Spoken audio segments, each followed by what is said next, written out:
विड़हिंसा मामलें पुरुष शून्य हो इंतालीगुड़ा गाँ गिरफ्तारी भय सुनसान हो पूरापूरी गाँ गाँव में केवल अचंती महिला और पिला विड़हिंसा घटना को नहीं इंतालीगुड़ा गाँ सहित कल्याण सिंहपुर ब्लॉक रे पुलिस फ्लैग मार्च कर आमे अच्छु कल्याण सिंहपुर ब्लॉक रो से इंतालीगुड़ा ग्राम रे इंतालीगुड़ा ग्राम रे भयावह परिस्थिति पुलिस रो गिरफ्तारी को नहीं एबे गाँ पुरुष शून्य हो उठी मो सहयोगी को कहबी सी देखेबे यही गाँव रो दृश्य को किपरि अछि यही गाँव रो दृश्य एबे यही इंताली गाँ एबे सुनसान रे परिणत हो जाइछि आमे अच्छु किछि स्थानीय लोकों सहित ताहांकर प्रतिक्रिया नवा सर कहबे कौन घटी थिला से दिन इंतालीगुड़ा कहीं एबे चर्चा रे कौन कहबे या कहबी कि सर आम गाँ जेहेतु पाखे अच्छी आम गाँ बंचेबा जाकि परिणाम भोगुंट किंतु आम गाँव रो आम पिला माने ही से झील को बंचई ताकू उद्धार करिसंती किंतु समस्त आखिरे आमे ही कहीं हीन आमर कहीं एते समस्त एते कहीं निर्भर ये ही जाऊचु आमे कहीं तलक पशु आमे सेटा भावुचु सर किंतु आमे सबु जगार आमे भल ताइक आमे तांको उद्धार करिचु किंतु आमे ही पशिचु सेटा कहबा चाहूँ कौन अच्छे आम आम आम तोरा तांको कौन चाहूचंती आमे तो सब भल कर सर आम जदि किए दोष कर दंडित पातु तांके दंड पातु सर आमे भी चाहूँ जदि मो हो कि किए हो कि आमे दोष कर दंडित हो किंतु समस्त को ता डरेबा ये करबा सेटा उचित नुह सर भाई आपण से भिड़ भीतर थिले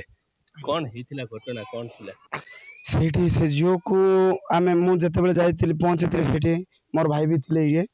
आउ जते बेले सेठी पहुंची कि मु पचरा उचरा करतिली से जियो को तमे कोर्ट रो आइचो कोन कोन करछो बोली मु पचाली से कहिथिले मु दिल्ली रो आछि मु दारिंगबाड़ आमे रहूछु दारिंगबाड़ रो हमर तुआमूल रामपुर हमर काम थिला एति पई तुआमूल रामपुर जाउतलु आ अधा पाटरू हमको जने भाई कहला कि जे रास्ता भलो नाही एति पई बोली से झोड़ा कहबारू मु पचाली कहीं कहला ना रास्ता बोल ना कहले किसी समय पर से माने गाड़ी को स्टार्ट बंद करदे से माने अजब टाइप कथबार्ता कले डॉक्यूमेंट सब सब देखले देखलु से माने बोधे हिंदी बुझी पाले ये से माने आमको माने अजब टाइप कथबार्ता कले आउ डर माडे से पलि आसिलु कहूला से झील से भितर से झील को जो मैंने पचरे जो मैंने गोड़े आसुले से झील को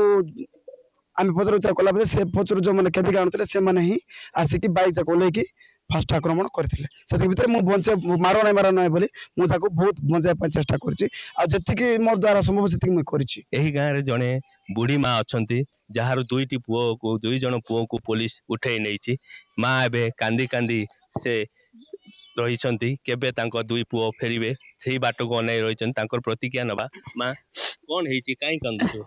नहीं माम पोक दुई जन को नहीं गला मुई केंते करे रही दिए बाबा केले सान को एते माडो मारला सेता बता बोली करे रात रे सोई पारु नहीं कोठी थिले मा से दे पुओ केतेले आसी पुलिस उठे कि नेला केते बेले नेला गया मैं जानी पाली नहीं हम पो ना बाबा के मैंने को से बाड़ी पोटे तो हम पो भाई मुझे जानी पाली नहीं हम पो नेला को मुझे देखी पार नहीं गया एते दुख रे रही गलो जे बाबू दुई जन को उठी करी नेले केंते बापा या सुनुथिले बुढ़ी महा कांदी कांदी से तांकर दुख बखाणुचंती जे तांकर कौनसी अपराध न करूँ दुई पुओं को पुलिस उठाई नहीं से सी एबे दुख रे भांगी पड़ती सतरे यही गाँव रे दुख एबे बुढ़ा बुढ़ी पाखे मन रे दुख खेली जाइए कारण एबे घरे पुरुष कहीं नहांती गोटे समस्त गोटे भुओ गोटे भय जे पुलिस केतेबेले आसीबो एवं तांको घर गाँव आउ काहाक युवकों को उठेई नब से भय रे हिंतालीगुड़ार ग्रामर भयभीत गाँ लोके आउ एबे पुरुष शून्य रायगड़ा हिंतालीगुड़ा ग्रामर स्मृतिरंजन महांती कनक न्यूज।